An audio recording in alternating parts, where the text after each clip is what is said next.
Brother Ben here. Brother Ben.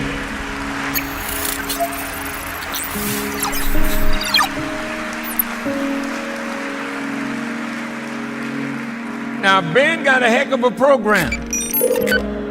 A lot of people listening to Brother Ben. And Ben tells them about the minister. And Ben tells them about the minister. Assalamu alaikum, everybody. Let me know if y'all can hear me and hear me. Let me know if you can hear me. We are on part 2 of the Black Man Must Do Something for Himself. If you are here for your very first time, know that we take notes. After we take notes, we're going to share what stands out for us at the very end. Yesterday, if you was not here for part 1, you can always go to thepowercall.net and look at the replays, or simply go to my YouTube channel and check out the live section, and all of the replays are there as well. Shout out to those of you all who was able to get in to BWF University yesterday. Shout out to all of our new members. And if you are not a new member and you want to become a part of BWF University and learn how to change your life, make more money through trading, make more money through digital products, and save your wealth through wealth management, that's what you can learn inside of BWF with 4 different courses, 4 different coaches. And if you want to check out testimonials and what other people are saying, go to BWF University. On Instagram, you can check out the stories and see some of the, see the progress so far, from the students. But in the name of Allah, the beneficent, the merciful, I bear witness there is no God but Allah, and Muhammad is his messenger. I would like to greet you all with the greeting words of peace we said in the Arabic language of Assalamu alaikum. So let's get right to it, family. We have about, let's see here. Wow. Yeah, we got a little bit, maybe about 30 minutes left. So let's go ahead and get started. But you loved him when he was killing his Shiite Muslim brothers. You aided him to do that. You sent him weapons to do that. You gave him billions of dollars of American taxpayers' money. You propped up Noriega. You paid him to run drugs. Bush said he never met the man. Then we see a picture in the Washington Post with him sitting down beside Noriega. Liars.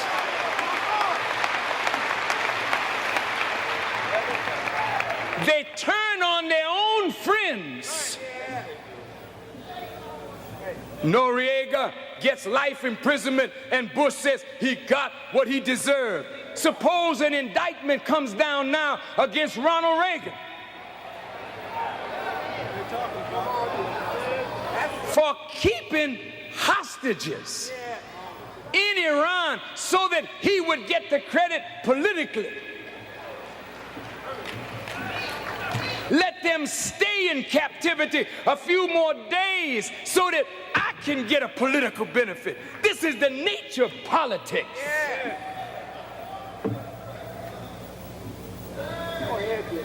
Well, the book says everything that's done in the dark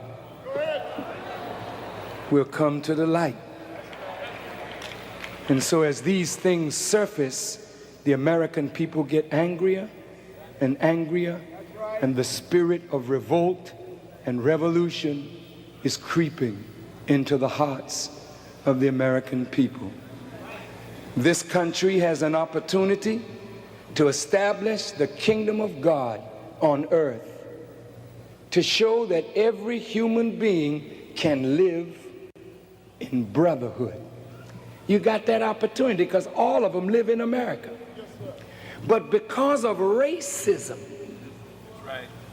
you could never produce the quality life that would make human beings relate to each other as human beings. Because nobody wants to relate to you as a black person.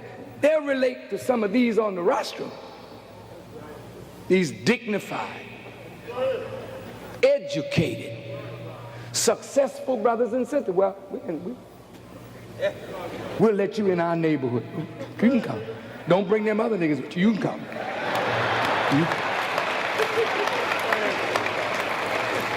Teach us, dear Father. And they make us think we're special. And when we think we're special, yeah, you know, I'm the first Negro to live in that. I'm the first Negro to go to. I'm the first Negro to live. And you just about the last too. After you get to be the first, some of them throw bricks at your house, burn your house down. Tell you, I don't want no nigga in my neighborhood. America's not getting better. She's getting worse. You can't reverse this with Bush. You can't reverse it with Clinton. You can't reverse it with Perot. You can only reverse it with God and with his Christ or Mahdi. Because in the Bible it says there's no Jew, no Greek, no bond, no free, no male, no female. All are one in Christ. Stop. And you haven't met Christ yet. You haven't met his teaching yet. Because we are all nationalistic now. Here's Irish national, Greek national, Italian national. Everybody looking for their banner. But in Christ, there's no Jew, no Greek. You don't talk nationality in Christ. And you know you don't talk nationality in Islam. You don't put the fact that you are from Iraq, Jordan, Lebanon, Saudi Arabia, Egypt, Sudan above being a Muslim. All of the nationalistic things sink into subordination because the prophet didn't come to make but one nation. The nation of obedience to the will of God. He didn't come to make Egypt. Egypt was present when he came. He didn't come to make the kingdom of Saudi Arabia or the kingdom of Jordan. These are kingdoms made by oppressors, sanctioned by oppressors. He didn't come to set up the Arab Emirates. He came to make a nation of people not by color, not by hair texture, not by national dress, but by faith in one God, one major prophet who is the summation of all the prophets. Faith in the word of God and righteous action flowing from that faith. That is the nation that Muhammad wanted to build. But now we are Egyptians before we're Muslims. We're Sudanese before we're Muslims. Or you're an American before you're a Christian. You're an Italian before you're a Christian. Don't you realize that Christ supersedes all of that? Well, Farrakhan, you sound a little hypocritical. Because you around here teaching all that black stuff. So ain't that racism? No. That's the antidote for racism. Now, why is it an antidote? Hold on. Why is it an antidote? White people think you're better because you're white. Black people think you're less because you're black. The truth of black and white will settle the question. What is the truth? How old is the white man? No. Let's deal with facts. How old are white people? Well, we came from, go ahead, theorize, talk to me. There's no sign of you, talking to white people, in any part of the earth other than Europe. There's no sign of you in Asia. There's no sign of you in Africa. There's no sign of you in Central America, South America, the Caribbean. Everywhere you went, you were a discoverer because you are new on our planet. So where did you come from?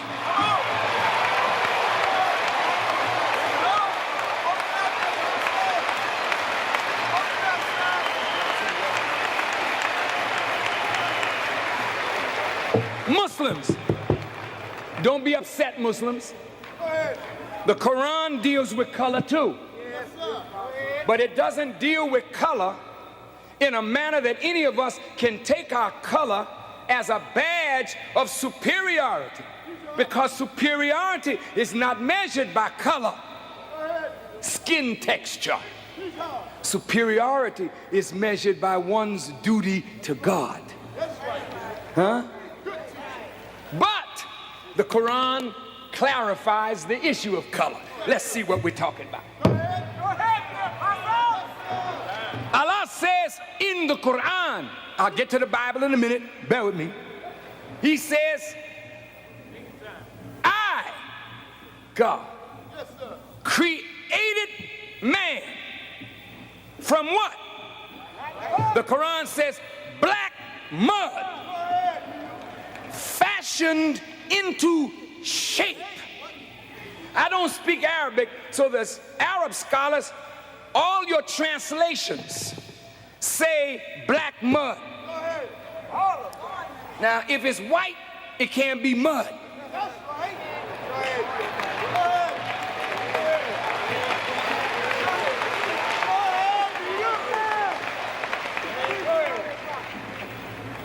Hello. We all right? Sure. We're gonna mess up this old racist talk. Black mud, he says, fashioned into shape. And he called the man Adam. Adam is the father of all living men. Eve is the mother of all living creatures. Now, if Adam was made from black mud, and the Quran says, I, Allah, created man from a single essence and his mate of the same kind. And the scholars admit in their research that Eve was a black woman. So Adam, the original Adam, had to be, can I get a witness? Had to be a black man. Now, had to be a black man. Now that hurts. I know it hurts. Some light-skinned people in the audience. What?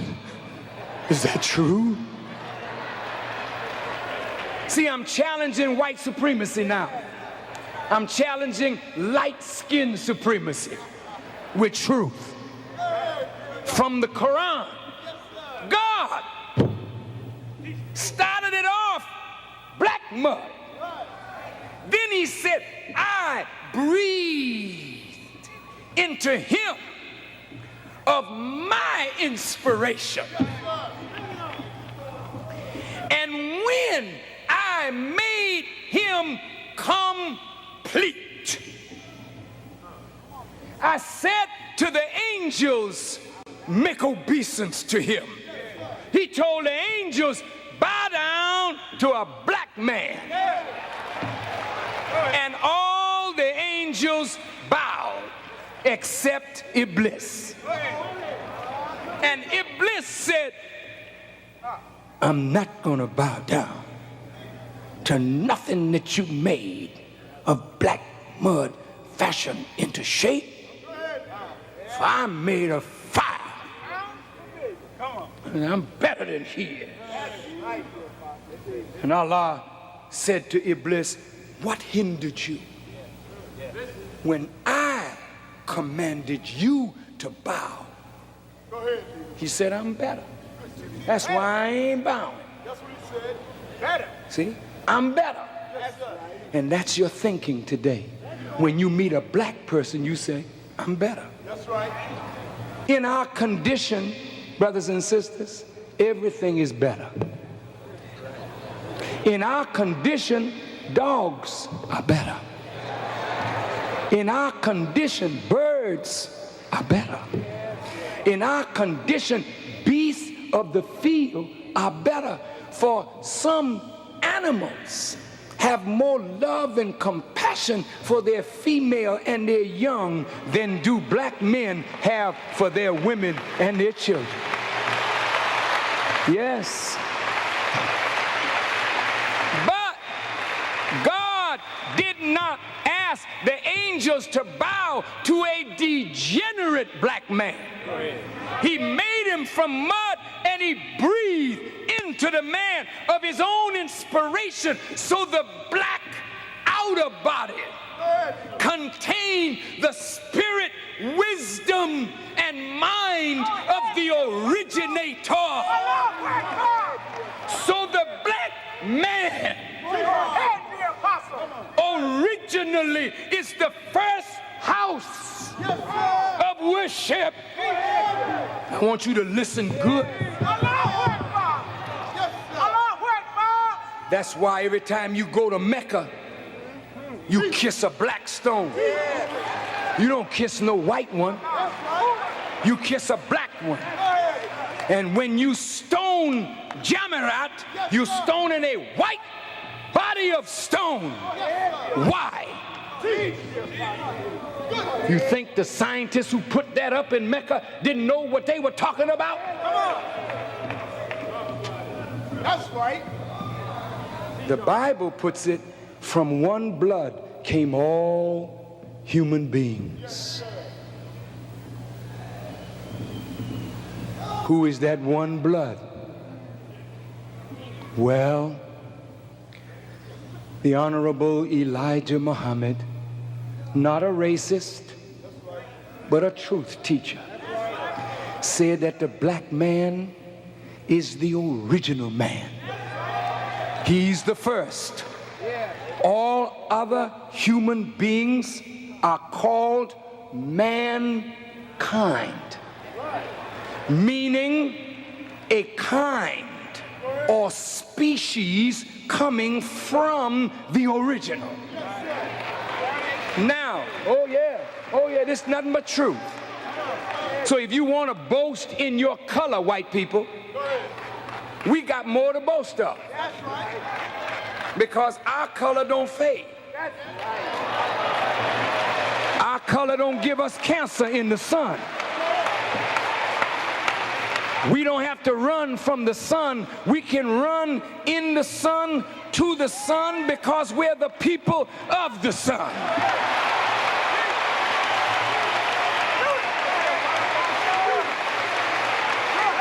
Give me a couple more minutes. Just a few more minutes. Just a few more minutes. Well, why are you teaching this, Farrakhan? It seemed to me that you're teaching all that black stuff to make black people rise up against white people. That's their first inclination. But when they know better, they know that God is not trying to give you a false pride. He's trying to erase the sting of death and erase the curse of white supremacy that made you feel because you're black, you're inferior. And at the same time that you teach that to a white person, you're busting up the mind of white supremacy because he has no argument. You come back with anthropology. You can't handle this. Because all the anthropologists, when they want to find the origin of man, they don't go to Europe. They found the origin of man where? In what you call Africa. Come on. You go now to genetics.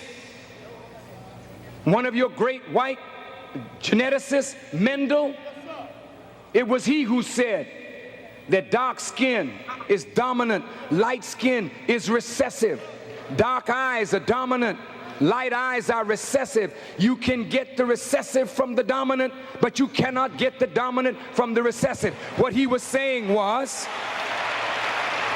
that the dark skin is the producer of the lighter skin, but the lighter skin cannot produce the dark skin. That's why two of you real light-skinned people can't produce no jet black fella. You just produce yourself. But that jet black man can marry a jet black woman and produce an albino, which is the very opposite of that, showing you that in us is a whole human family of the earth. This is why the Bible told you, honor your mother and your father, that your days may be long in the land which the Lord your God gives you. Because before you came on the planet, we, original people, didn't have no home in Africa. Our home was the earth. And everywhere you go on the earth, you find a sign that we were already there. But we chose the best part of the earth for ourselves. And that best part was in that rich Nile Valley, what you call the Garden of Eden in Mesopotamia, where the Tigris and Euphrates River are. But when they show you the Iraqis today, they show you white Iraqis. When they show you Palestinians today, they show you white Palestinians. When they show you Syrians today, they show you white Syrians. When they show you Saudi Arabians today, they show you white Saudis. But let's tell the truth.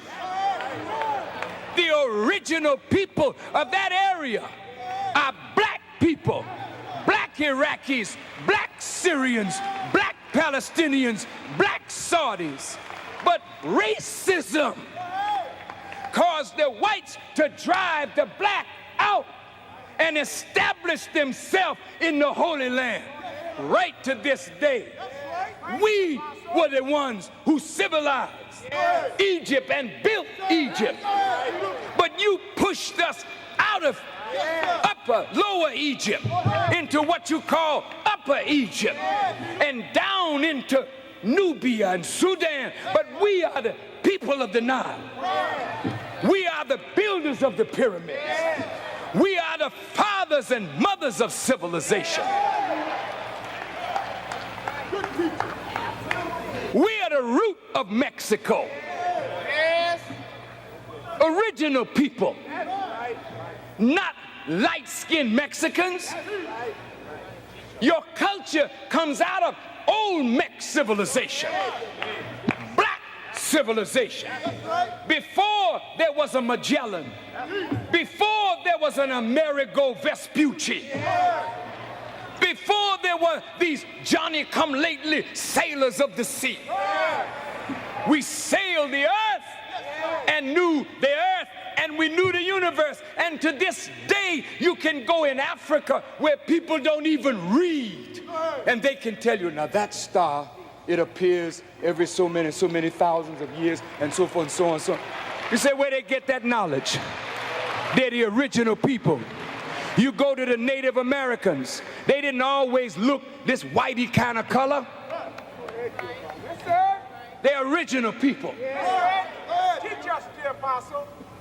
So don't stop bragging on color, because you might find you don't have too much to brag on. You better leave color alone, because it was our essence of color that produced your color.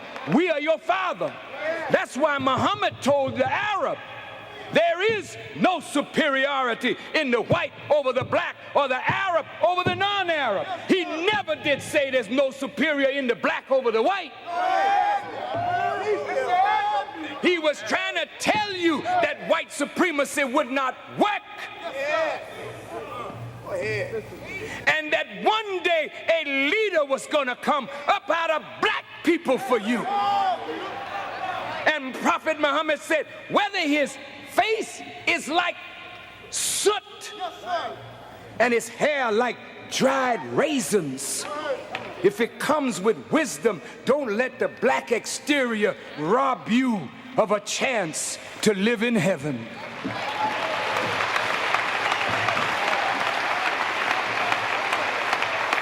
In Christ, there is no sexism. And I must say that all religions have put women under. Not that God ordained that, but in our ignorance, misunderstanding, we have added our thing to God's word and have become oppressive of women. You don't know, sisters, how important you are in God's plan. But when an enemy was coming to the earth, like you hide your jewels if you know a robber is coming, God ordered the woman to come in. Come in the house. Let the man go out and confront the alien that has come to the planet. Because the alien wants your woman. He wants to infect your woman with his ideas, with his mindset, with his diabolical mentality.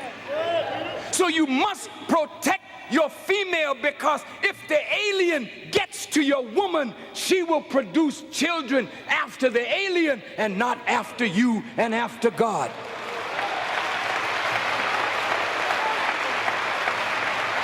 So just as the original people hid their ancient civilizations under sand and jungles, which the archaeologists are unearthing today, civilizations that are far superior to this one, buried under the sands.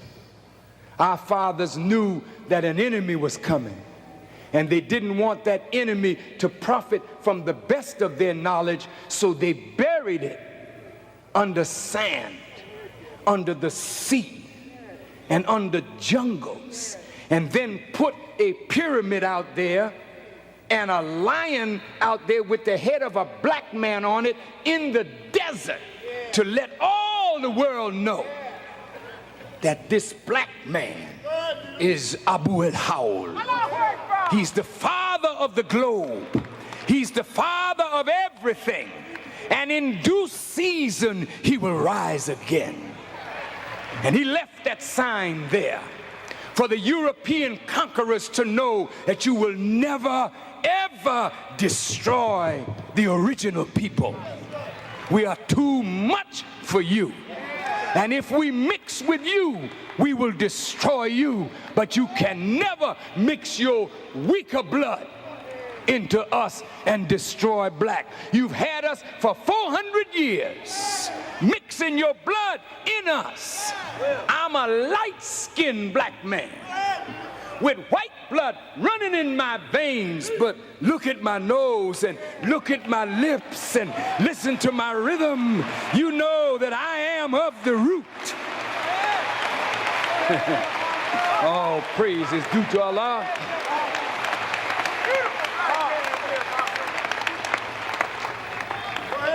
As Muslims, we protect our women. Prophet Muhammad demanded that we protect our women. Prophet Muhammad demanded that our women lower the hem of their garments. Because, sisters, you are so beautiful. God made us to be attracted to you, and he made you to be attracted to us. And when a man sees any nakedness on you, it begins to change his thinking. I don't care how holy the man is. He has to be real holy to look on your nakedness, and it don't change his thinking. That's why women sometimes get beside themselves, because they know they got power. And they learn how to use that power and make a preacher put his Bible down, make an imam throw his Holy Quran away, make a Hindu or forget the Vedas. A woman can make you forget a lot of things, brother. She's a powerful creature. So Muhammad said, please, sisters, cover yourself. Have mercy on us. Cover yourself. But also, sisters, have mercy on yourself. Because you are not a creature to be played with. Do you know a crime against women is a crime against humanity? And when you rape a woman, that is worthy not of jail, but of death. And in our world, we kill rapists. Don't we, brothers and sisters? In the Islamic world, we don't let rapists live, do we? That's right. No. We don't let child abusers live. Oh, no. If you're a father that likes sleeping with your daughter, sorry, father, you out of here. We kill you for that. Do you know why? Do you know why? Do you know why? Why has God made the law relating to family and marriage so harsh that if he catch you in adultery, stone you to death? If he catch you in fornication, stone you to death. If he catch a man wearing women's clothes, kill him. This is the law. And vice versa, woman dressing as a man, they kill you. They don't play. And these children that rise up and smack their parent, you only do that once. You're dead right away. Right away, they get rid of that child. And they don't do it in secret. They kill you in a way that everybody knows, uh-oh, they died. Yep, what they died for? Well, slapped his mother. Then the next fool will think twice before he raises his hand or her hand to her parents. God is very strict where women are concerned, because women are the base of every good thing that can ever come into the world. It will come through woman. Wait, I want you to think about what I just said. The Honorable Elijah Muhammad said, God made woman the heaven for man.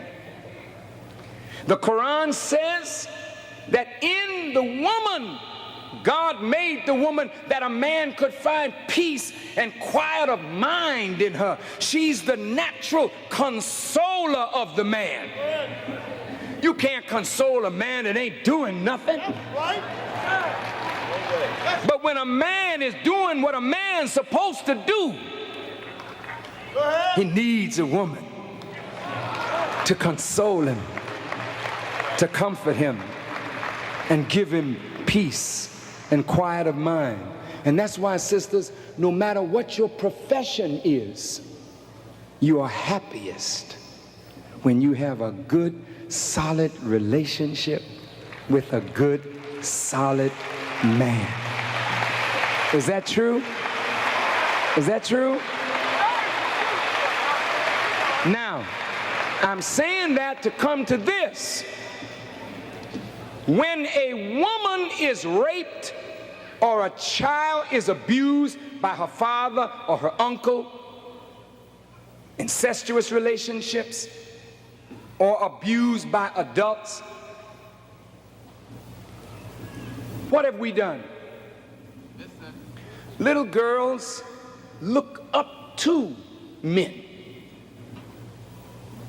Nothing is better to a little girl than a good father. She loves her daddy. He's the first man in her life. And for a father to take advantage of that exalted position and interfere with his daughter, in so doing, he robs the daughter of the ability to be what God created her to be for the man that she would ultimately choose. So when he destroys her, she's alive, but she's dead as a woman. She's dead because she can't trust men. You understand? When a woman gets hurt like that, she may marry you, but she can never totally give herself to you whom she married unless God comes and helps to relieve her of that horrible burden that she carries. And most of our women carry that burden of abuse. Some man, some family member, somebody that is respected, preacher, teacher, abusing the woman. And so God, in protecting the woman, kills the men that involve themselves in that. He kills those who break up family, because God can never make a great community unless he makes a strong family, and he can't have a strong family unless there's a strong marriage. So anybody that comes to interfere in the basic unit of civilization, which is marriage, God says stone them to death under Moses or behead them under Muhammad. You kill them. That's hard to an adulterous generation. And that's why you don't have family life. You don't have marriages anymore. They're arrangements. Yeah, I'll live with you. No. You do the dishes, I'll do this, you do that. Forget it, they write contracts now. Sexism. Male superiority. We got to stop it, brothers. Women have a part to play in everything. And it is the denial of the mind of a woman that keeps all your politics imbalanced. And that's why you're killers and thieves and robbers and have no care for children. Your programs are anti-children, anti-future, anti-family, because you are anti-woman. And until this is reversed, and I say this to Muslims, I'm talking to Muslims now. I don't like to go to Mecca or Saudi Arabia. I love going to Saudi Arabia, but I don't like to see women herded on the back of the bus like cattle with their children. And in the front of the bus, there's 6 or 7 men with all these empty seats. But the woman can't go there because we believe in separation of the male from the female. But when you take things to an extreme, you produce rebellion. You understand? Women in Arabia can't drive vehicles. Women, I took my wife overseas. I was in Burkina Faso, and it was Friday, and I went to Juma prayer. Sister Tainetta Muhammad was there with us. The men were out of the hot sun in the mosque. No woman was in the mosque. And when my wife went to enter, the man said, I don't know what the hell he was saying in language, but he's telling them to get the hell out of here. You don't belong in here. Over there. And where he pointed, the women were praying, and their face was in the dirt, while the men were in the mosque. How in the hell are you gonna get women to like a religion that puts them as inferiors in the mosque? Yet when you go to Mecca in Al-Haram, women and men walk around the Kaaba together. They pray together, but they can't do it in the mosque. Where did that come from?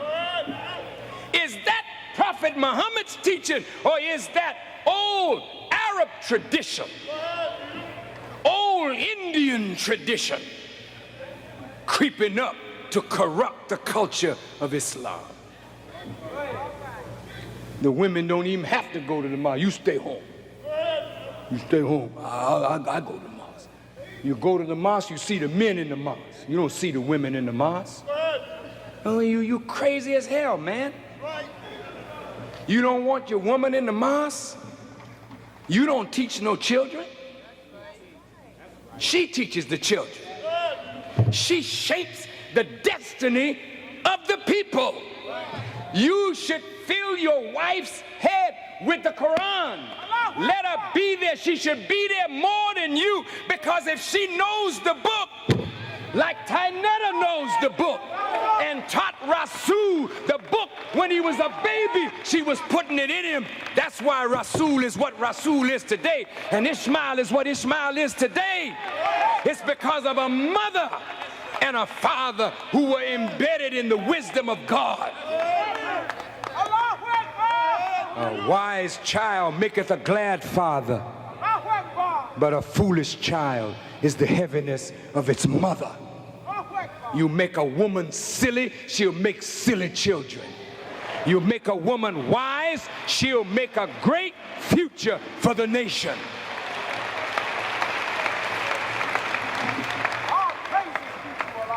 Materialism, nationalism.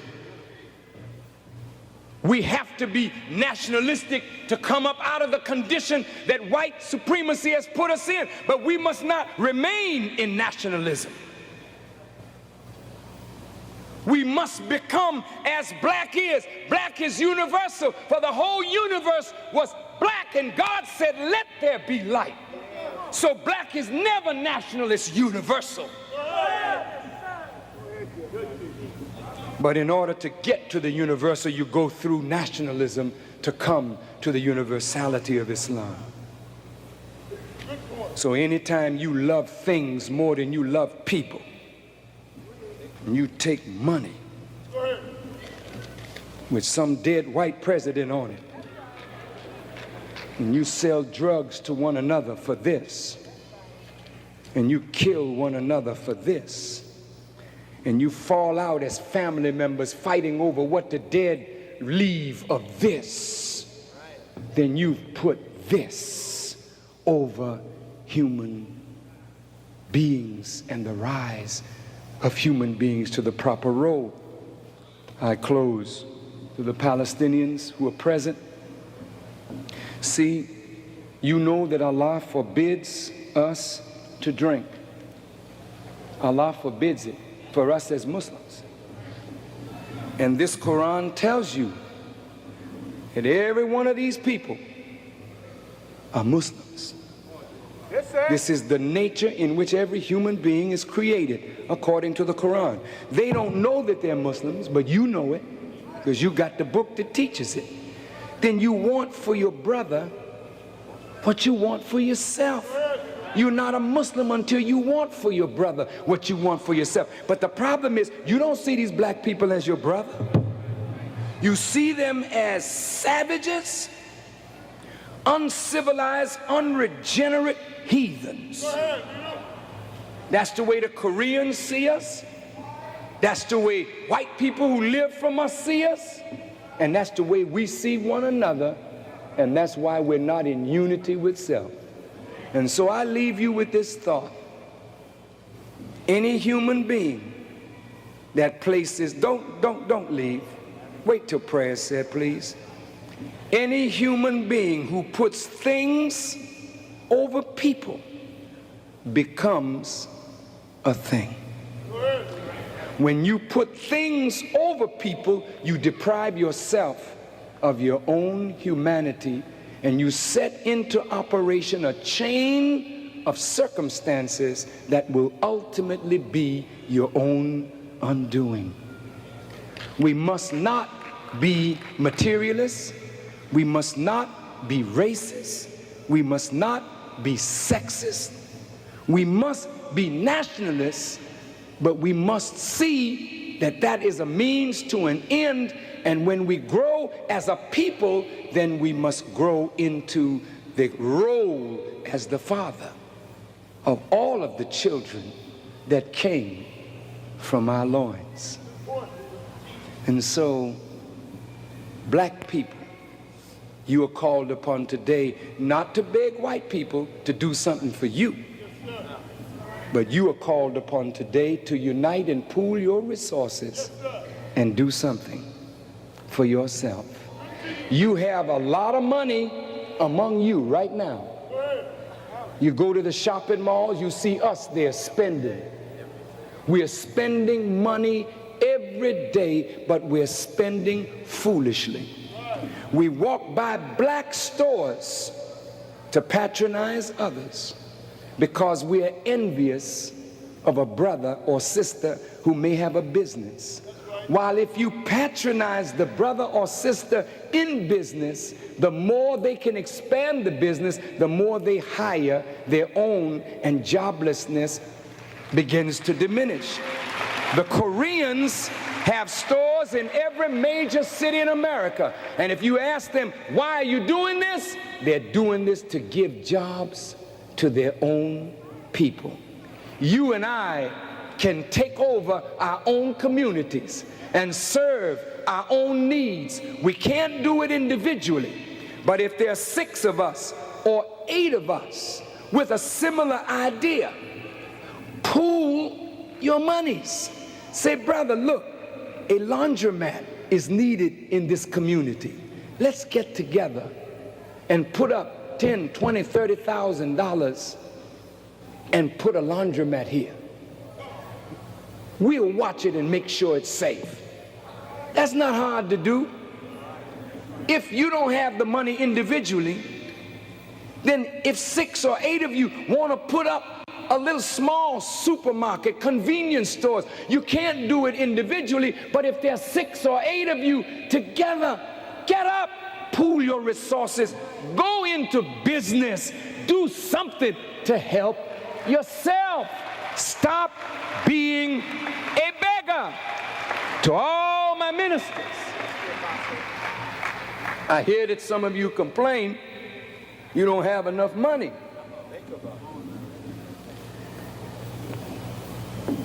I shouldn't take this up in the public. But it's no, I'm not exposing. That's not the idea. I'm teaching, not exposing, teaching. There's a difference. See, exposing somebody means somebody's hiding and you trying to bring them out and embarrass them. And you embarrass people, you're embarrassing yourself. That's not my purpose. That's not my purpose. Ministers, look, you sit around and you wait for people to come and take care of you. Now, the people should take care of you if you are leading them into greener pasture. The people are not going to mind if you take a little wool from the sheep and make a garment for yourself. But if the sheep is thin, haven't eaten grass in a long time,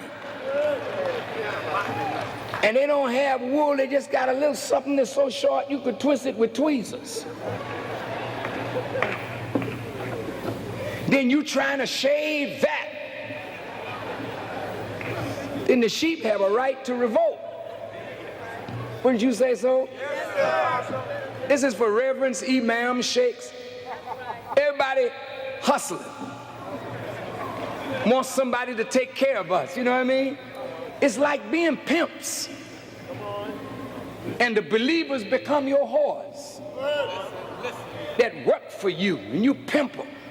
Or we pimp them. I put the we there. Although that ain't my mind or spirit, but I'm putting myself with you so you'll be more comfortable with what I say.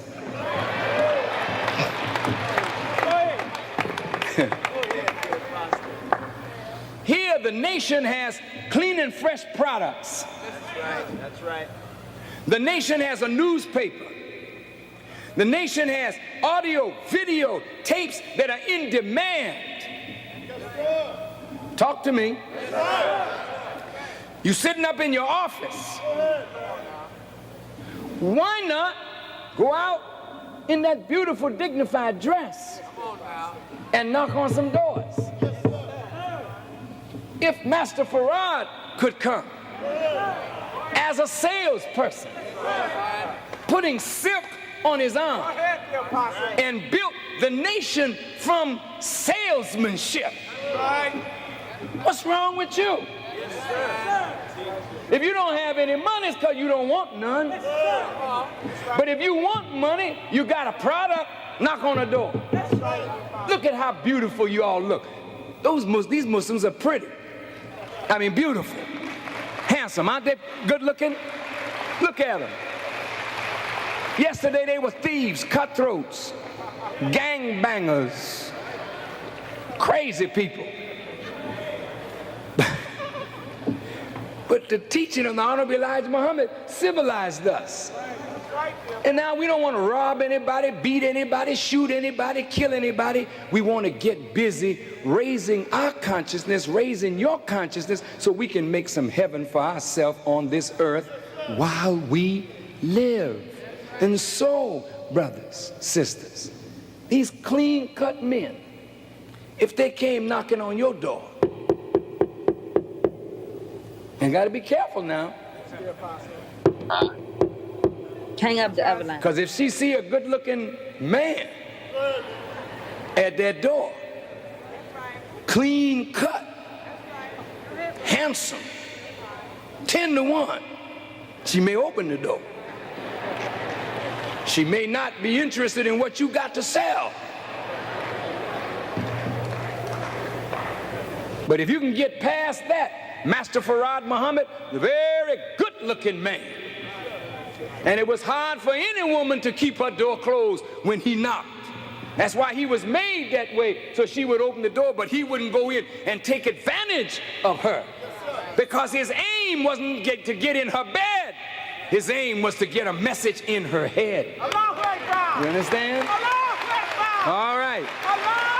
So, if you go, ministers, knock on the doors of your people, talk to them, teach them, offer them your products, then give them a card and tell them, come to the mosque. You'll find them buying your products, but you'll find them liking you for the wisdom that you display, the courteousness that you display, the kindness that you display. And they'll want to know what is producing men like this. Yes, sir. And they'll take that card and keep it.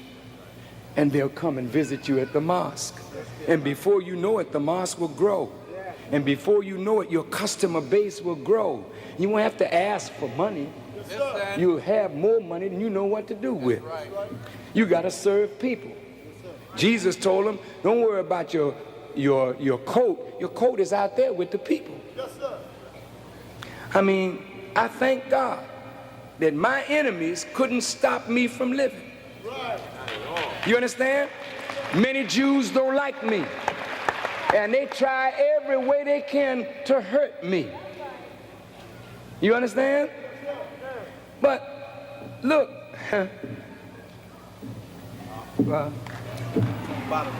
hello, thank you. Look, I wear nice clothes, and I'm not pimping.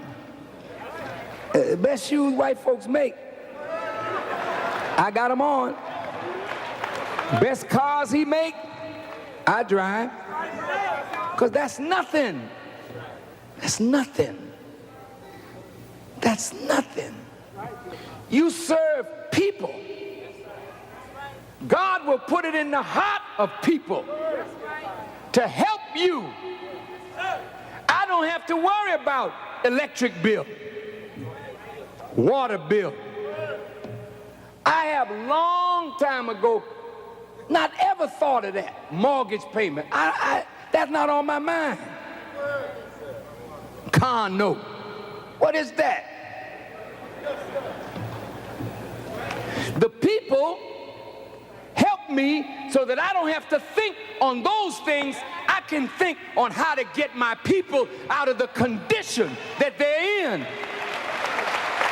God don't take you up out of poverty so you can sit down and lay around.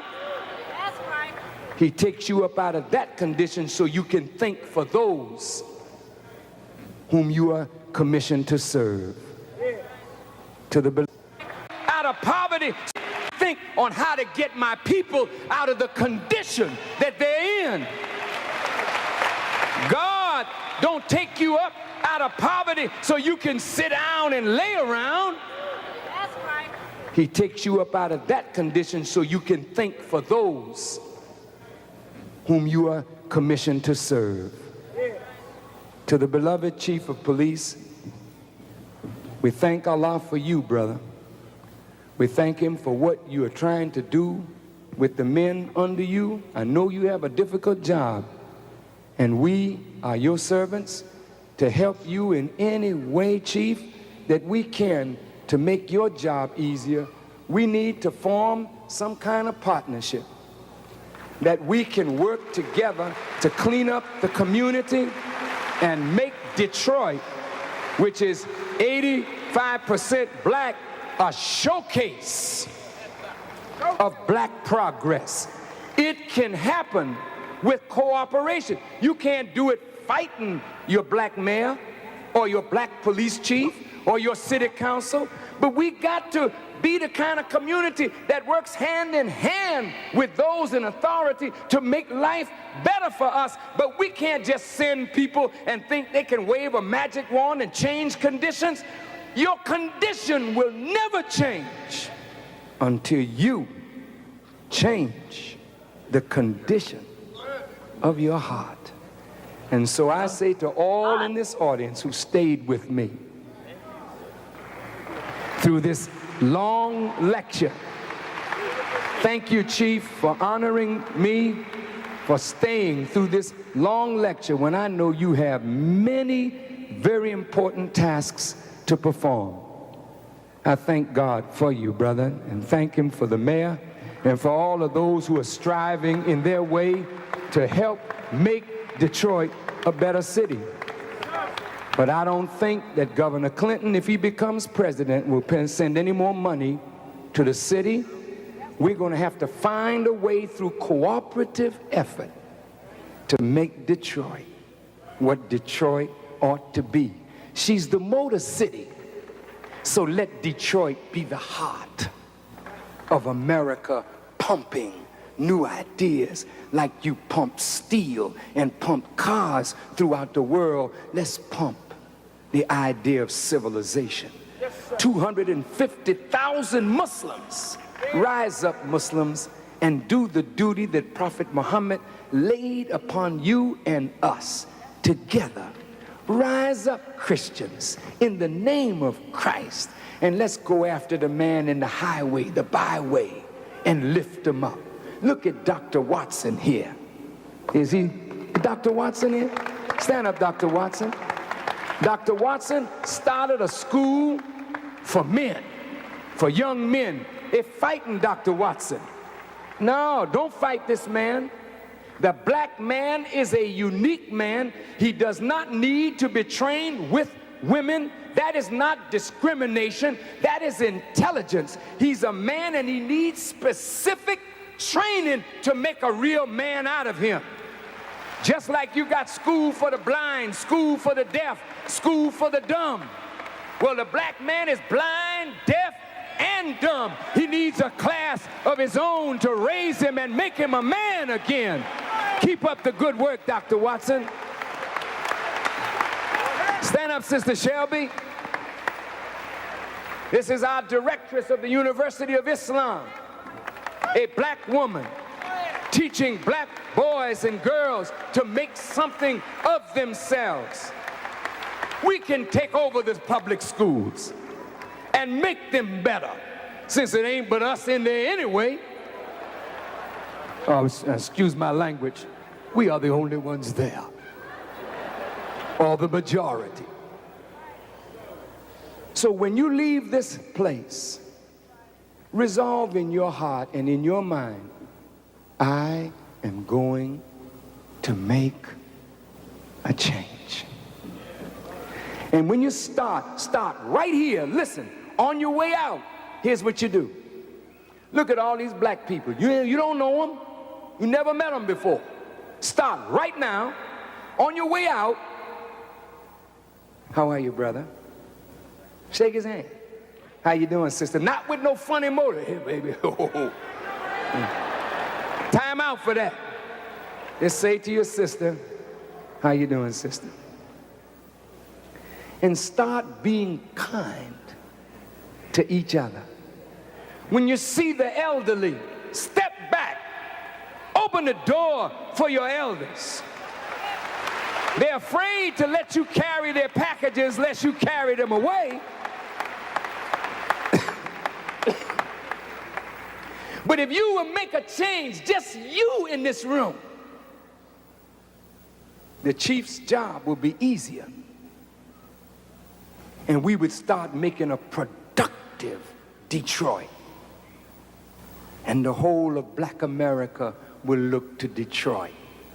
Like we look to Harlem for all the cultural trends, we should look to Detroit for the spiritual and intellectual trends for a nation. Why don't you take your place, Detroit? Detroit should be number one. Detroit has the capacity to be number one. Then take your place. That's why Master Farrakhan named this mosque number one. She's the number one city. Then go on and be yourself. And make all black America look to Detroit. You want to know how to make things work? Look at Detroit. You want to know how to respect black women? Look at Detroit. You want to know how to see productive black people? Look at Detroit. And Detroit is filled with Mississippi, Alabama, Georgia, Texas, New Orleans, Louisiana, Florida, Palestinians, Iraqis, Iranians. You got everything here. But let's try to make it work. God will never change the condition of a people until they change the condition of their hearts. And Jesus said, circumcision. You know, Jews used to cut away the foreskin of the penis. And the Quran says all males should be circumcised. But Jesus said, yeah, you're putting too much emphasis on the circumcision of the penis and too little emphasis on the circumcision of the heart. And just as the male organ, when it is uncircumcised, carries an awful lot of bacteria, this is why they ask us to cut away the foreskin, so that when a thing is in a dark place, covered, bacteria grows there. Right? So you have to put the organ of life in a condition where you can constantly wash it, so that when it is introduced to its counterpart, it doesn't introduce disease as it introduces the germ of life. So it is with your heart. When you cut away spiritual foreskin of the heart, then the heart can be washed. When you pray, you bathe the heart. And this is where all the vain imaginations and madness starts, right up here, doctor. And unless this is cleaned, we won't ever be a changed people to produce a revolution in the world. May God bless us to cut away the foreskin of the heart and through prayer wash the heart, that a clean word will come out of our mouth and clean actions will flow from our hands and our feet will walk the path of peace. And then we will be called the children of God, the blessed of the Most High. Thank you for listening as I greet you in peace. Assalamu alaikum. Man, what a message, family. What a message this morning. All praise is due to Allah. It don't matter what time period we hear the minister, man. He always is capable of saying something that still relates to us today. If you have something that you would like to share, go ahead and press the number 3 at this time. If you have something that you would like to share, something that stood out for you in the message today, go ahead and press the number 3. We're going to start off with the great Sister Yolanda. And we also, before we get started here, want to shout out Sister Yolanda for donating to the power call yesterday. Appreciate that. Thank you for your support of the efforts of the power call. So anybody else who would like to, donate or help out, let us know. But shout out to Sister Yolanda for helping us do what we do. So let's go to Sister Yolanda. Praise be to Allah. I always say I'm blessed to be a blessing. So whatever little help I can offer, I do. In the earlier part of the lecture, thing that's one of the items that stood out for me is when the minister mentioned the teaching blacks is the antidote. Teaching blacks is the antidote. I may be paraphrasing that.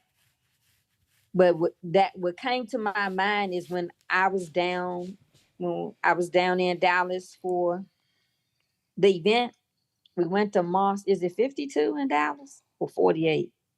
Whatever the number is. And the minister brought up drapetomania. And then I thought about mental death.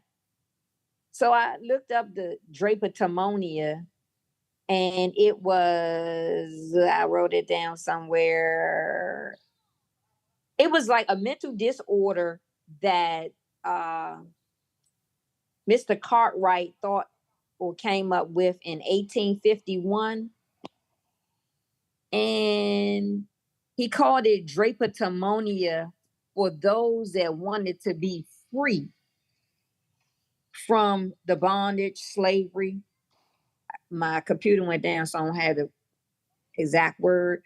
But nevertheless, it was really interesting to me that he would categorize a black man or woman as having a mental disorder called drapetomania, because you want to be free. You want to be free in your movement and operate in your nature, which is righteousness. So I looked up mental health, mental death, because as the Bible speaks of in the Holy Quran also, the awakening of the dead.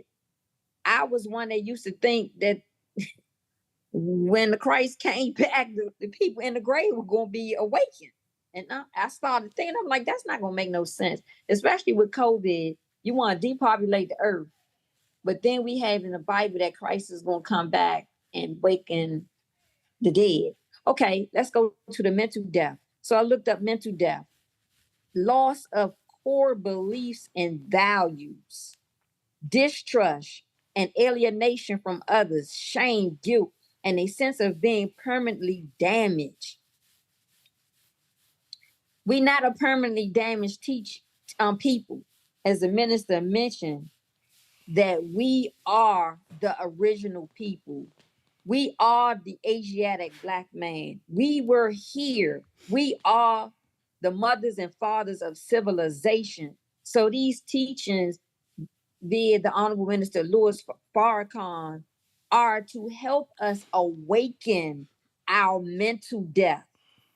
Our mental death, as Brother Ben has put BWF together, and to awaken us into coming into our own. Hey, you have this thought, but you never thought that your product could solve a problem.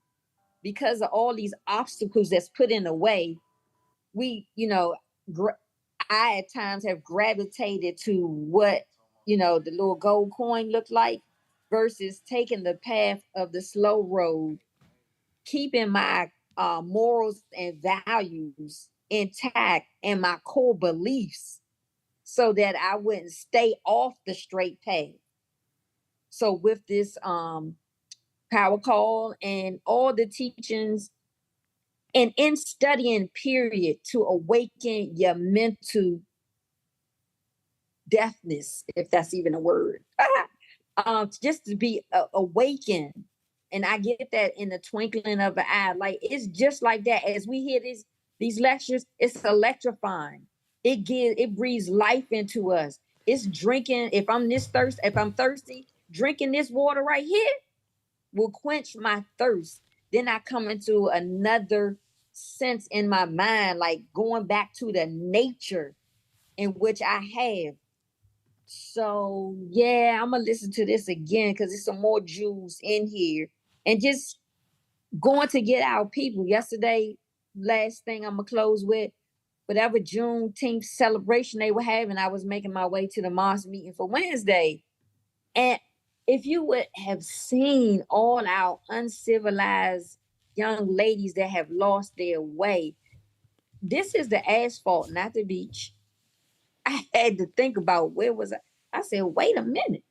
And then it was droves of them just walking out in the street when the cars going in my direction had the right of way. Like, dang. Then when I got to the mosque, I felt some kind of way because the brother was teaching on rebuilding a family as we've been listening to this week. And I said, dang, I feel bad I ain't have a palm card. I could have just offered them a way back to civilization. So I'm gonna have to give me some palm cards so I can, when I come across these things, when I see these mentally dead, what appears to be mentally dead for me, because you following whatever trend that's not of us, I could just invite them on out. Assalamu alaikum. Wa alaikum salam. Let's go to Brother King Cam. Assalamu alaikum. Wa alaikum salam. Let me see here. I took some notes, man. That was a beautiful way to end that portion, or that lecture, where the minister talked about. These are some notes that I have. He talked about the importance of the woman and the importance of filling her head with wisdom. He mentioned that as men, our duty is to fill our head with the Quran. And he mentioned that, you make a woman foolish, she will make foolish children. You make a woman wise, and she will make wise children. So I'm paraphrasing, but, I thought that was something that was very uh, important that we had to look into, because as a people, and Sister Yolanda just mentioned it, as she referenced the sisters that she's seeing out during Juneteenth, the importance of teaching our women and giving them wisdom, because their job is to teach the children. Their job is to raise the next generation into wisdom, into knowledge, into civilization, but they have to be given that from us. So that was something that stood out to me. And the minister also said that any human being who puts things over people, you become a thing. When you put things over people, you deprive yourself of your own humanity. And in this world, oftentimes people put things over people. They put fame over people. They put influence over people. They put, platform over people. They put likes over people. They put views over people.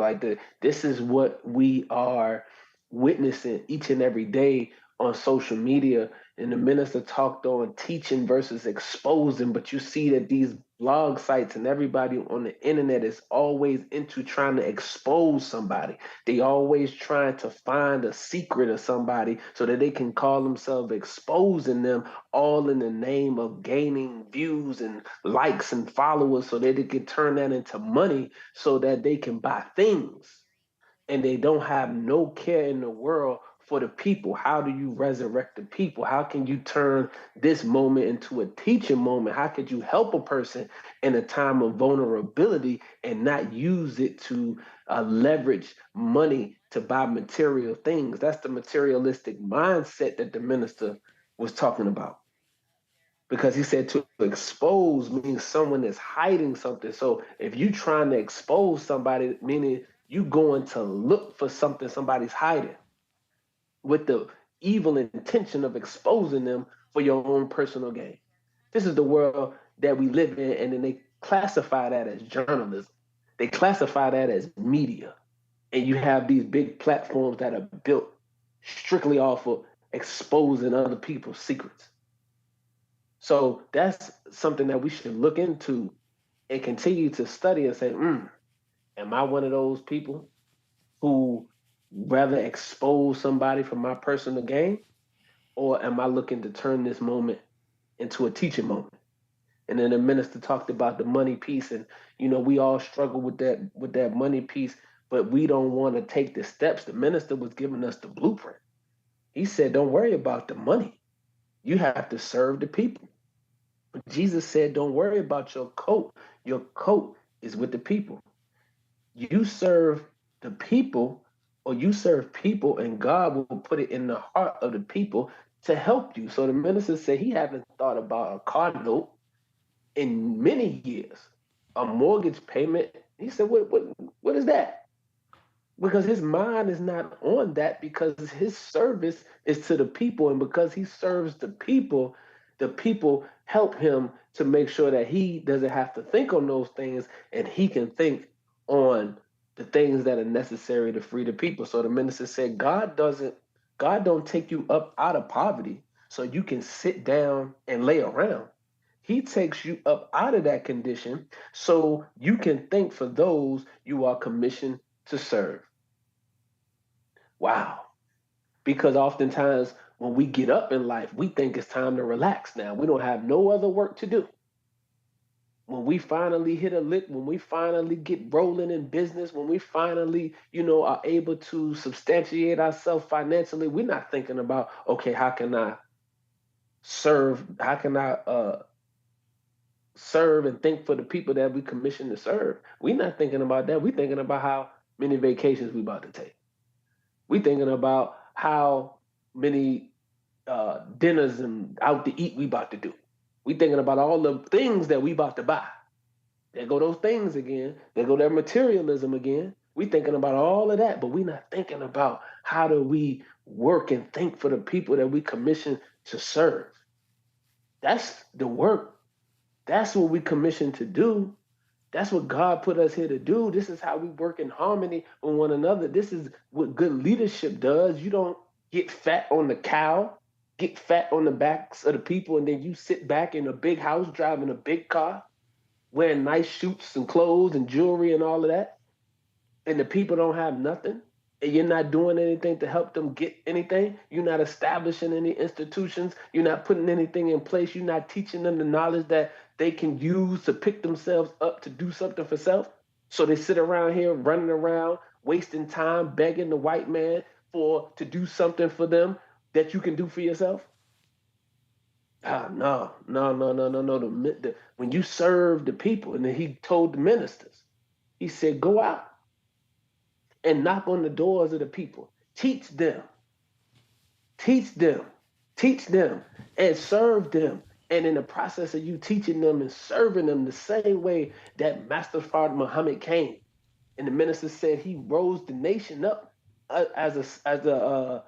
through a salesman, as being a salesman, established the nation through sales, going door to door, teaching our people about themselves and introducing them to our products. We know we got how to eat to live. Our people are dying for the lack of knowledge, and we are keeping our mouths in the devil's kitchen. So why not go and introduce to them how to eat to live? Why not go and introduce to them a better way of life? Introduce to them the bean pie so they can throw away the sweet potato pie. I know you don't want to throw away the sweet potato pie because you still eating sweet potato pie. But it's all good. We got to get back on the right track. So when we do that, we can introduce to them a better way of life that's serving them. And when we serve them and teach them, then you don't have to worry about the thing because the minister said you give them the card, they're gonna fill up the mosque, they're gonna fill up the study group, then you're gonna have more money than you know what to do with. But it's because of your work as a servant. Servant leadership is how you win over the people and how you are able to accomplish great things. So the minister gave out that blueprint, and that was beautiful, man. I really learned a lot. Was feeding on that, and will continue to feed on that. Thank you for the opportunity to share, brother Ben. Assalamu alaikum. Walaikum salam. Praise be to Allah. Let's go to Supreme Ambition.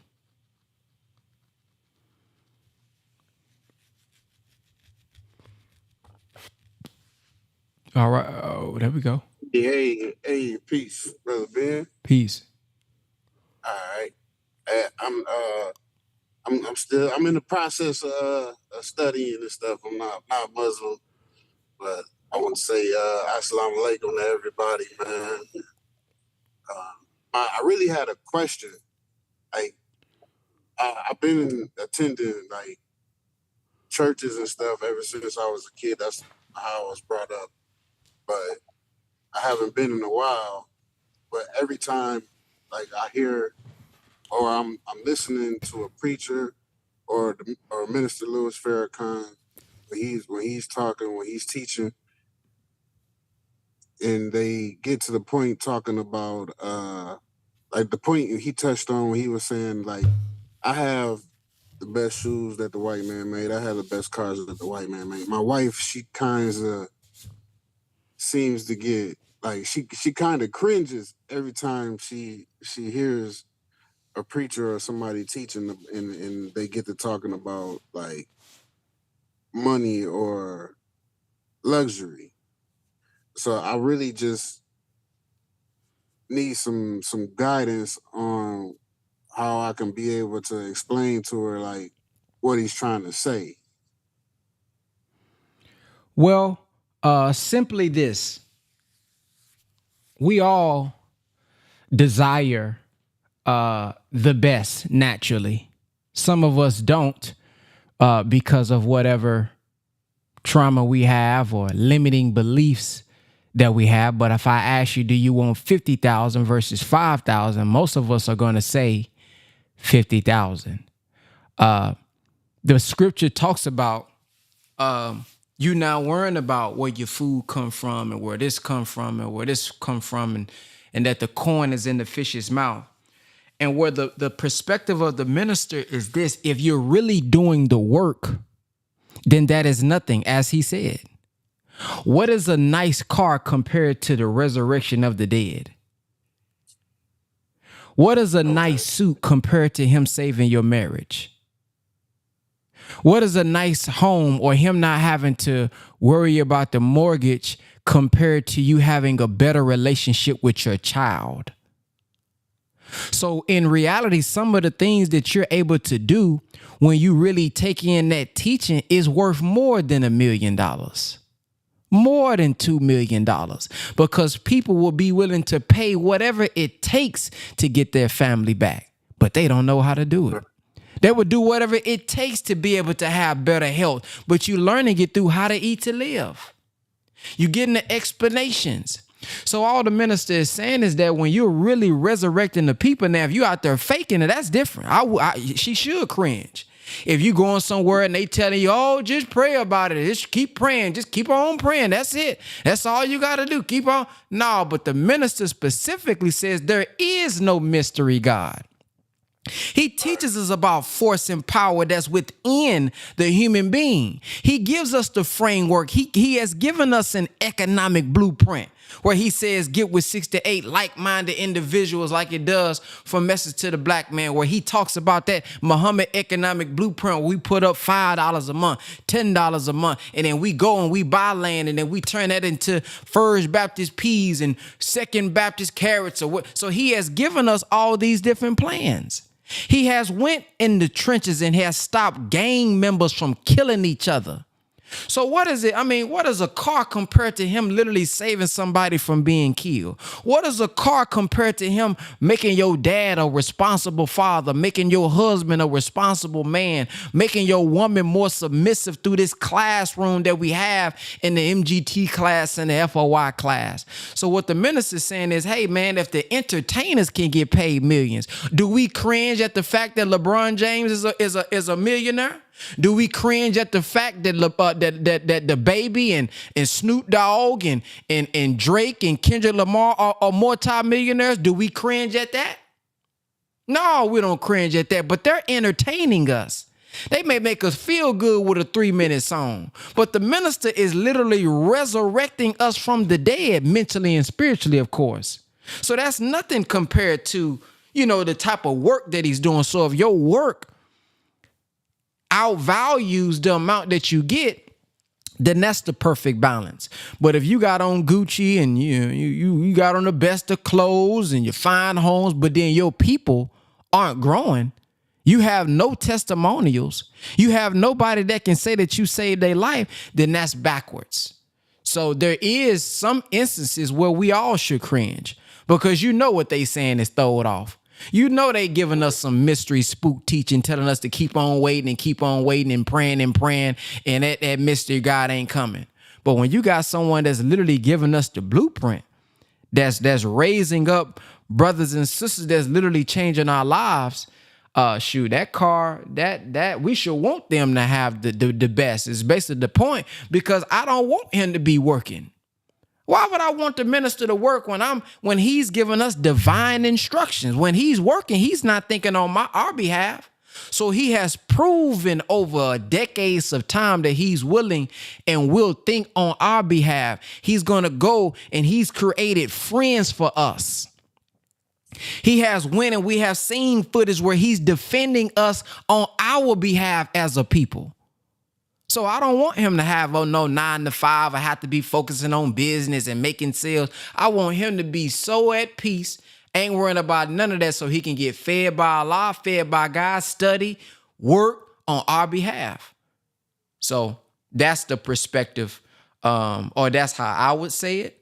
You know, because and it's a real thing, so it's not to invalidate. It's a real thing, because there are preachers who just, they got fine clothes and they ain't teaching us right. They're not giving us the right exegesis. They're not doing anything outside of teaching on the pulpit. But that's just not the reflection of the minister.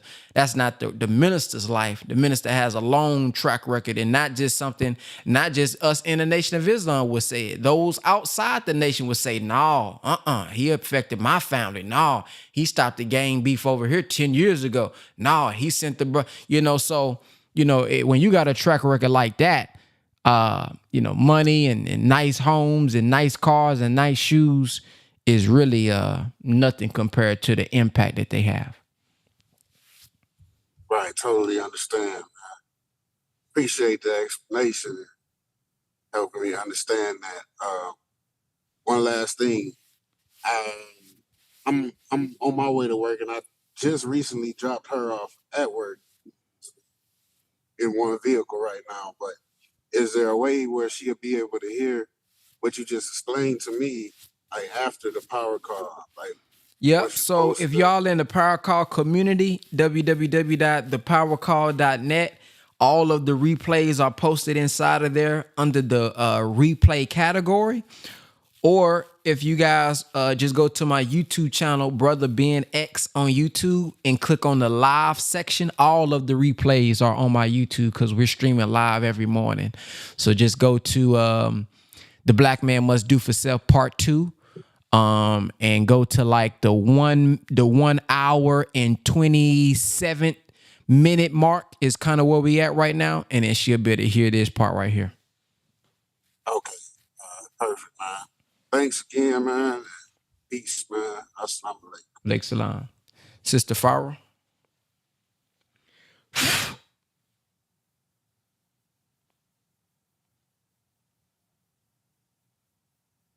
Assalamu alaikum. Everyone kind of touched on what he was saying about money a little bit, but that's also what stood out to me. the first thing that stood out to me was when he said superiority is measured by one's duty to Allah. It made me think about how, we put people with more money. We look at people with more money or, upper class. Some of us might look at them as superior to us. Or we put the white man, our boss at work, above Allah sometimes. We take other gods or idols as gods besides Allah sometimes, and that makes us polytheists when we do that. We put these idols, because they have more money, because they have more status or whatever. We put them above those who are dutiful to Allah. That's my thoughts on that. And then another point that stood out to me when he was speaking on going door to door. We're taught to go door to door because we don't believe in a mystery God. God promises wealth, luxury, good homes, and friendships, but Allah helps those who help themselves. We have to get up and go get that. We have to go to our people. Our people aren't coming to us. Just like how when you're selling a product, if you're not advertising or if you're not marketing your product, like what Brother Ben was speaking on in his digital real estate live the other night. If you're not advertising your product, if you're not marketing it right or bringing it out to the people, nobody's going to know about it. You have to sell your product before they can buy it. That was so motivating and inspiring for me when he was speaking on that, because I think of the things I'm trying to sell, and I can't just sit on the product and wait for people to come to me. Like the minister said, the money is out there.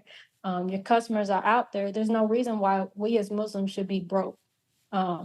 We should be going into our communities and making those connections, those friendships that not only brings them to your product, but to the teachings, to the mosque. That's how Master Prophet Muhammad was able to build our nation, through making those connections, going door to door.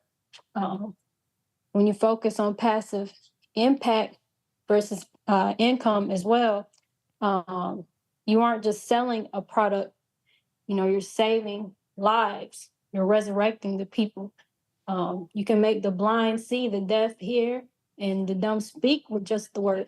And Allah helps those who help themselves, but He blesses those who helps others. And oftentimes through those same people, He use you to bless. All right, assalamu alaikum. Wa alaikum salam. Thank you for sharing. Brother Will.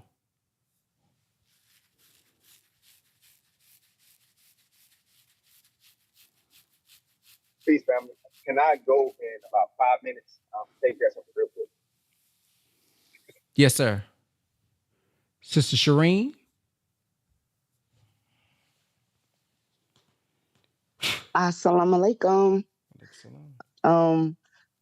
I was gonna say something totally different, but then I was looking at the comments and I was reading how the teachings saved the people in the comments were bearing witness how the teaching saved their life.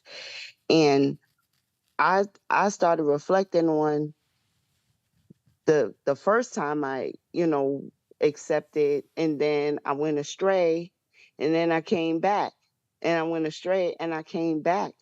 And the teaching saved my life multiple times. But I used to be ashamed of my journey in Islam, in the nation. And because I would look at people that it appeared that they never left, you know. But when I was away from the teachings, no, I shouldn't say when I was away from the teachings, when I was away from the mosque, I was still looking for God, but I was looking for God in other experiences and other places. And I I was not looking for God in myself. I didn't know how. I didn't know that it took time for the teachings to take root. So I didn't understand that process of the roots being developed in me. And there's a parable in the Bible with Jesus, and he's talking about the seed that falls on the different types of ground. And the first ground is when people hear the word and they get all excited, but then, you know, they go their own way. And then the other one is when the seed gets caught up in the thorns or something like that.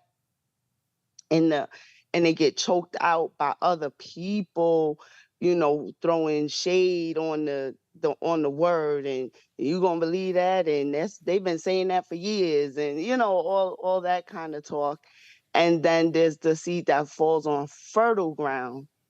And I needed to go through those different stages, because in all the in all the dark places, there was value for me, and there was a necessity for me to find my way out of those dark places. And each time Allah blessed me to find my way out, it it it made me closer to God. It made me closer to Allah, and it started the process of me going into myself and finding my own worth and value. And I am nowhere near the completion of this project called Shireen, but I now know that I must continue. And my mother used to always say, "Come hell or high water."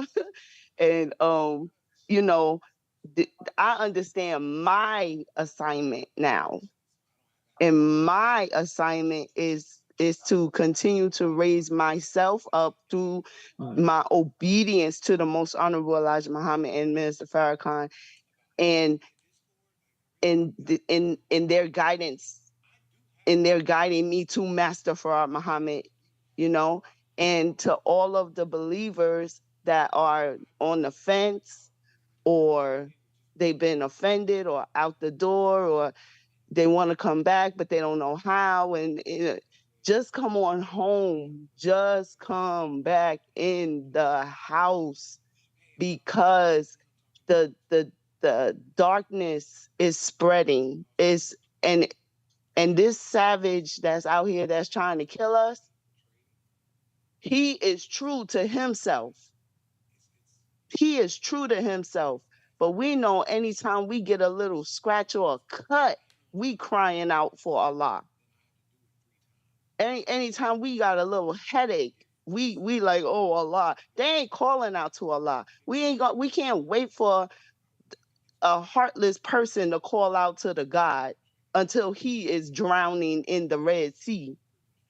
And we don't want to find ourselves drowning in the Red Sea and then bearing witness to the God. So let's just come on home and get this right. And it is a trial and error. It's an experiment. We are gonna fail, but we got to get back up. That is part of the process of becoming a God. That's it. Assalamu alaikum. Wa alaikum salam. All right, let's go to Sister Donna.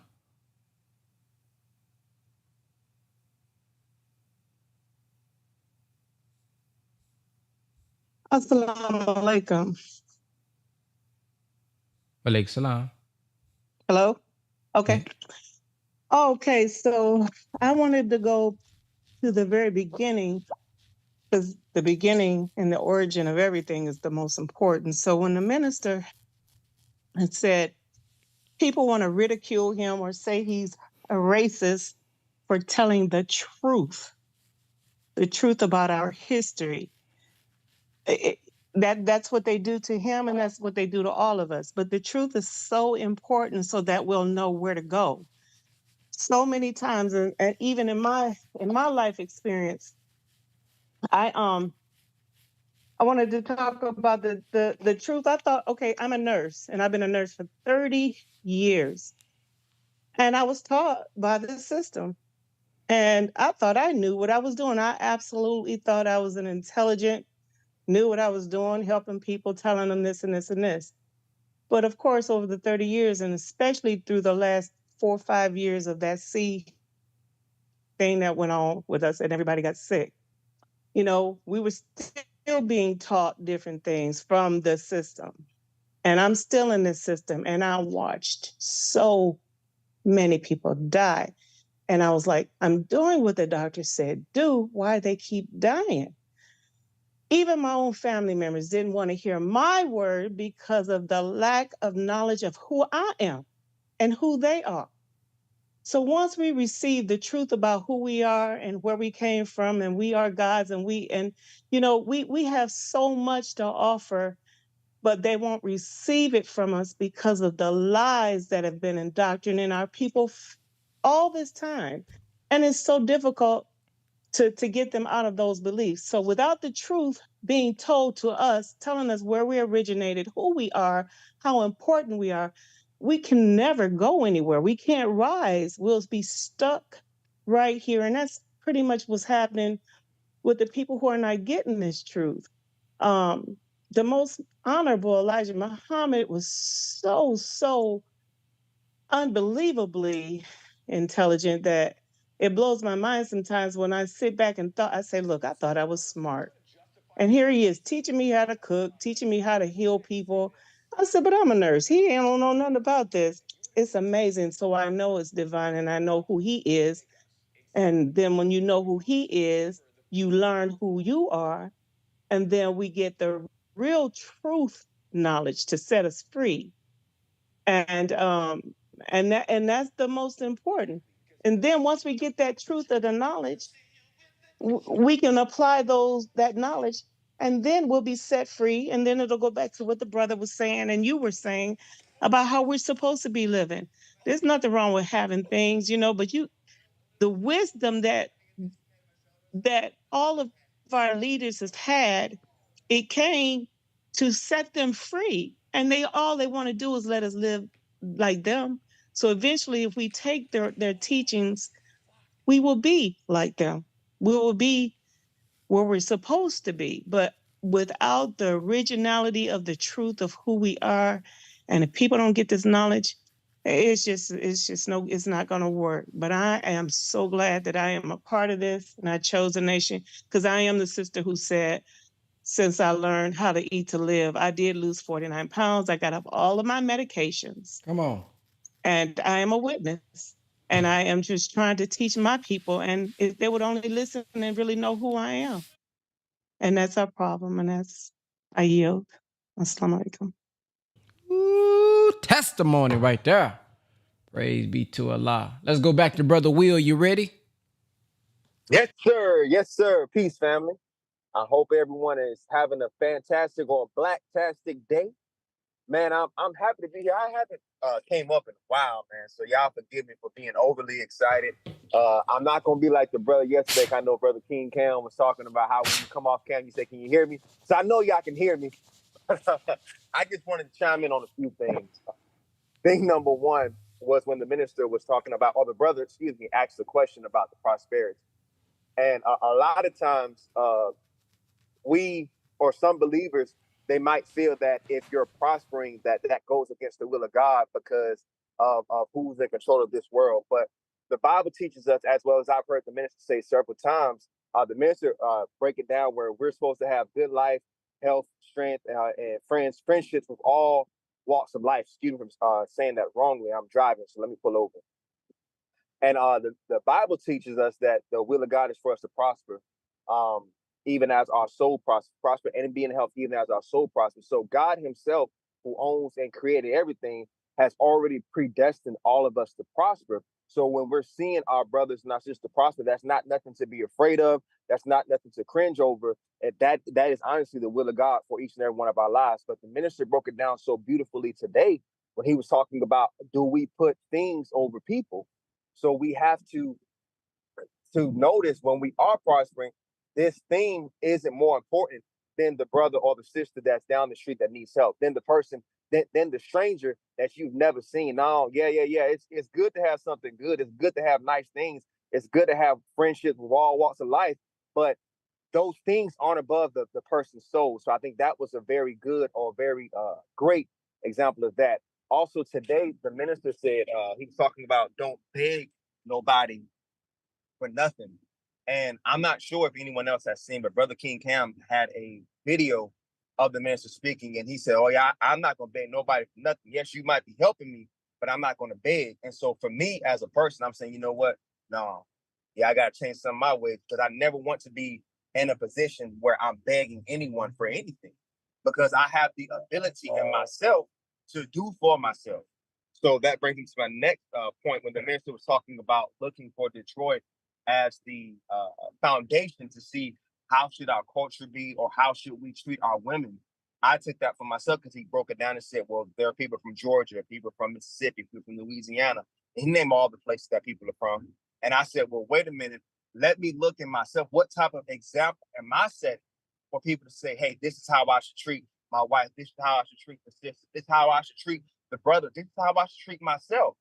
Because the minister teaches us that self-improvement is the basis of community development. So I can't build my community if I ain't building myself. I can't love my community if I don't love myself. I can't teach my community how to eat to live if I ain't eating to live for myself. So we have to always be in the class of improving ourselves, getting better, doing better for self. And when we reach that, the pinnacle of that will be one with God. And that is every believer's journey, no matter if you're a Christian, no matter if you're a Muslim, no matter whatever walk of life you're in. All of our journey is to become one with God, where we have to drop off certain things. We have to improve ourselves to be there. That's all I have for today. And to my Muslim family, assalamu alaikum. Wa alaikum salam. Thank you for sharing, sir. All right, let's go to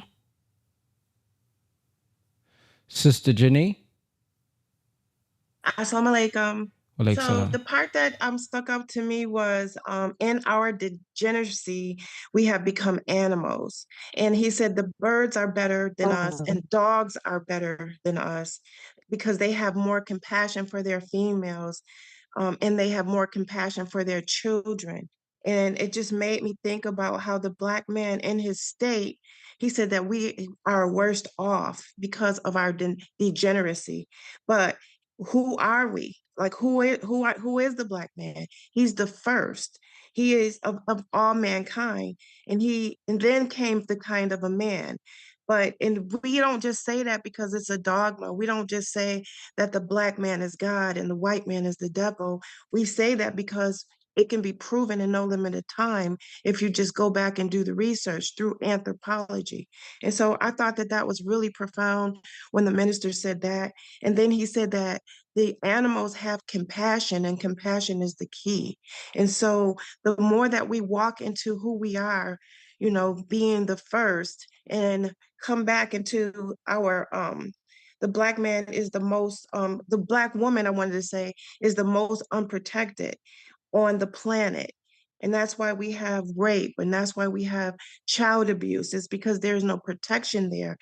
But the quicker that the Black man comes into himself and into his birthright of who he is number one, he is supreme, then the condition in our community will become better. And it all happened through a word. For me, it was the word. The Bible said that the word came first and then the word was with God. And for me, it was a word. I heard the minister teaching, and that's what brought me to the mosque. And also that's what brought me into consciousness of who I was. And so when I think about it like that, just some of the things that the minister said, it was just really profound. And the number one medicine that we must take is the medicine of Black superiority, because it is a fact. Like I said earlier, it's an actual fact. So that's pretty much just all I wanted to share. But and also just to end with this, a crime against women is a crime against humanity. Minister Farrakhan said that, and I wrote it down because I just thought that that was really, that's something that we should keep on our mind. And the better we get as a people, what you're doing, Brother Ben, with, you didn't just get successful. and come into money. You turned around and you came back and put yourself in a position to help all the Black people. That's what BWF is all about, building wealthy families. And that's a beautiful position to take because that's a position after God himself.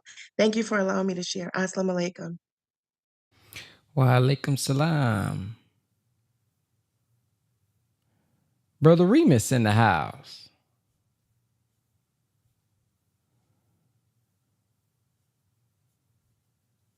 Sir, yes, sir. Can you hear me, beloved? Yes, sir. Man, good to hear you. Good to see you. Good to be here. Apologize for handling my business. You know, God gives us a mission. We all got to handle the things we need to so we can serve even better. But man, it's good to see everybody. Boy, what would I do without this Farrakhan? Let me turn this volume down right quick. So rich, so much that was shared. See if I can start here and be succinct. Let's start with the brother, the supreme ambition, and talking about his girl, his wife. A few things I'm gonna go in reverse them in my notes. John F. Kennedy said, "Don't ask what your country can do for you. Ask what you can do for your country, which is the people." Jesus said, when the disciples asked him, one of the disciples said, "How can we be great? What do we have to do to be great?" And Jesus said, "The greatest amongst you is the best servant of the people." So the idea there is service to many leads to greatness from Jesus' point of view. And then my man Zig Ziglar said, I recommend everybody get some Zig Ziglar in your diet on YouTube. But Zig Ziglar said, "You're going to get everything in life you want, Brother Ben, and everybody on this call, if you help enough other people get what they want." And what do people want today? They want to stay alive. They want good food. They want the best in civilized society. They want the best cars out there.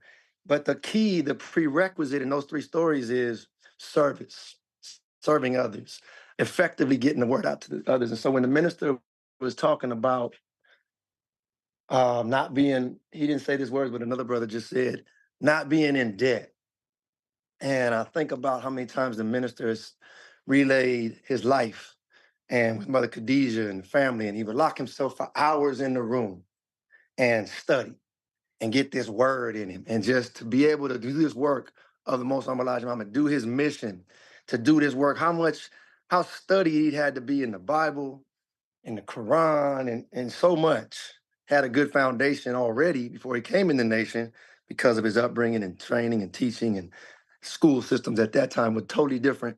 He said he graduated high school. He knew trigonometry already, geometry, of course. Anyway, the point is the minister studied so much and he paid a price to be where he's at. And the sister talked about, I think Sister Shireen, how many times she had to get deeper rooted is the way I understand it. When you leave these teachings to whatever degree, you're not leaving them because you never really can leave them because it's just truth. But when you go off and do different things, all it's going to do is drive that root in you deeper because you can never be the same. Once you get truth, and this is why what Brother Ben is doing now and so much, banking in Jekyll Island and understanding the roots and the history of so much and adding this piece now with this, because we got to have stuff. If you turn on CNN, you're going to see floods, you're going to see fires, you're going to see fires and then floods on top and rain on top of fires. And if you don't understand how much, you better have some rafts, some SUVs, some forerunners, some generators. That stuff costs. You can't go steal it. You can't go to Home Depot and say, "Hey, Allah sent me and I need to get all this for my people. I need everything up in here. We got to go get it." You're going to have to buy that. You're going to have to be in exchange. Master Prophet Muhammad taught us you have to obey the laws of the land. So these laws in this land is get your credit right. Where's your money like? What have you exchanged to get something to come exchange for something else? Arm's length agreement. What kind of contracts have you set up to what good are you doing? And so don't take this power call lightly. because Allah's doing something with your brothers, with your sisters, with the meetings that are being had. It's not Jekyll Island, but there's some meetings going on, and there's some coordination and some organization that's happening, and it has to happen in order for the people to be able to get out. And because we have to get out of this. We're not talking about leaving here necessarily. You might have to leave your neighborhood at different times if a flood is coming, but we're not going nowhere. We here on this earth. We here in North America. You know, Allah may curtail America on her edges and drive everybody into the center, but we here. And we've earned this, as they shout out to Willie Mays, is it? Honoring him now. They had Jesse Owens on there looking at his story. They wasn't honoring him when he was alive, but now they're giving him all these praises and flowers. But we alive. We got to get the praises and the flowers right now. And that's why having this wisdom and the minister dropping that, I want to say this as I pass the mic. The women and covering them up, but but they have a light to shine. You ain't going nowhere without them, but we got to protect them. And it's really this dance. It's really this balance of, and a person has to feel that they can do what they want to do. The sister, the brother, there's no compulsion. But so they have to come to see for themselves that this is not working. That over there seems to be working. Let me roll with them. That's why how we deliver this clean glass of water is crucial. How we are and how the minister is as this clean glass of water that we can drink from, with good substance in there and minerals in there, that original minerals, not watered down minerals. White folks come from black folks, but but the realness, the truth, and that we have with these teachings, to be able to get that and to be able to deliver it. Our delivery matters. How people perceive us matters. Can we change our color, our hip size for the sisters? Don't change nothing. It's just like it's supposed to be. Don't try to become other than yourself. But the reality is our spirit. People gravitate to our spirit or not. They'll see past a whole lot if your spirit is right. What did Maya Angelou say in closing? People may not remember everything that you say or do or this and that, but they remember how you made them feel. They remember how you made them feel, because we are sentient beings. We feel. And if you can't feel another brother or sister sometimes, and we all got times when we get tired, of course, we need somebody to love on us. We got to love on everybody else. But the reality is how we deliver the message, what we say, getting in communication with the police departments and the mayors and the governors and city councils. And that's a job that we have to do. So it's a big work, but be patient. It's a process, but do your best. I greet you in the greeting words of peace. Assalamu alaikum. Oh, yeah. From where? Wa alaikum salam. Up next, we got Sister Divine Alignment. Assalamu alaikum, everyone. Alaikum salam. The biggest takeaway that I got from this power call was the power of collaboration.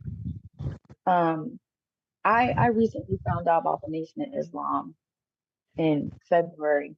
I was already on my journey of self-discovery, finding out who I am, my purpose, my passion. I always wanted to be an entrepreneur, and I always wanted to build a nation, build my community, and uplift my people. Prior to the Nation, I used to always go to the Black Caucus meetings in my city. I'm from Columbus, Ohio, and right now they're working on reparations. And there was always like this disconnect. So I'm like, we need to stop asking for them for stuff, and we just need to build our own. I would write articles about how racism is a systematic structure of beliefs, and we have to break that belief system. And I would pass them out to people, and I just always had this burning desire to help my people.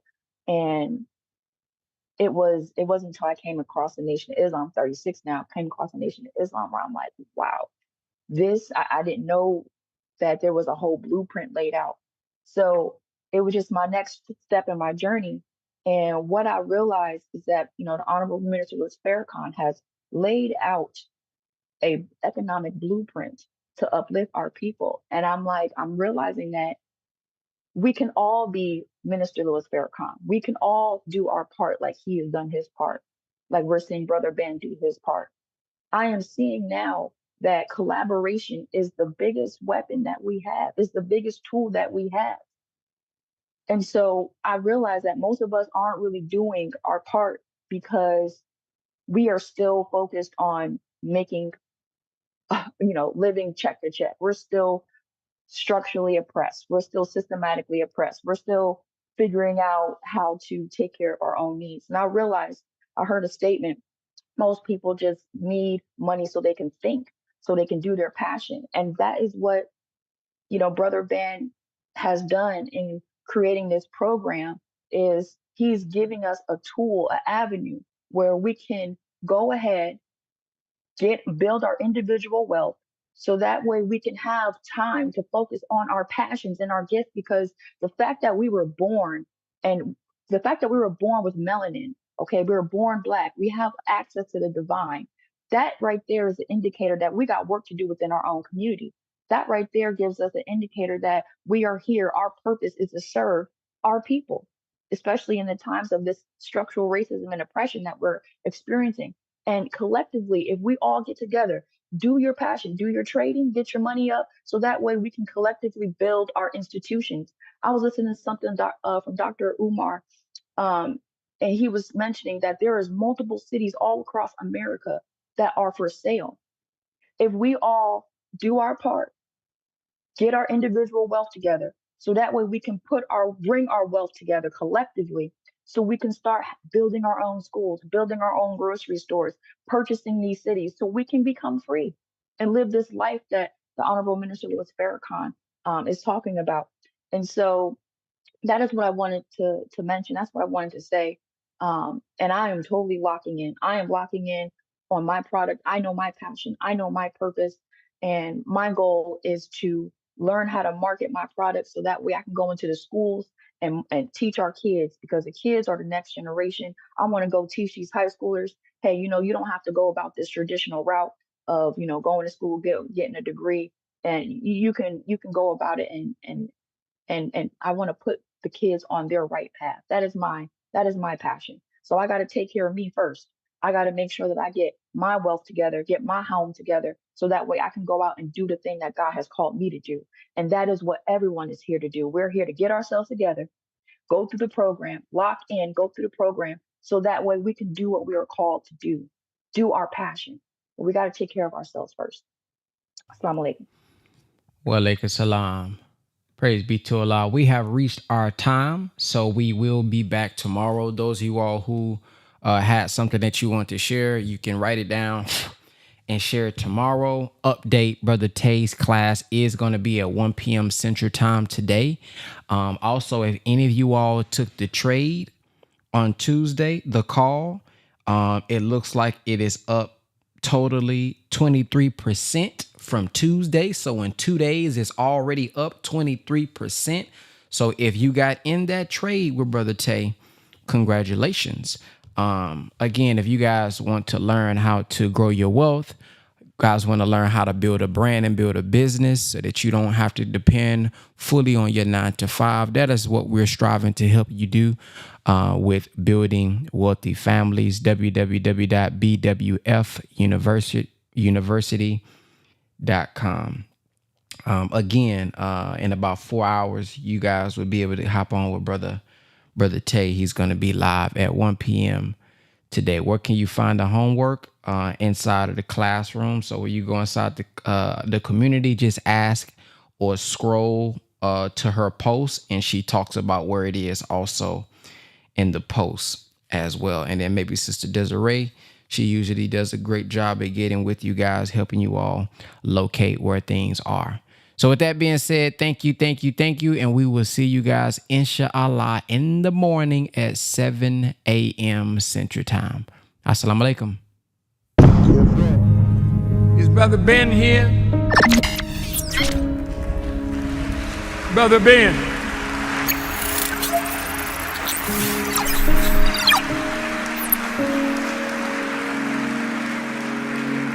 Now, Ben got a heck of a program. A lot of people listening to Brother Ben. And Ben tells them about the minister.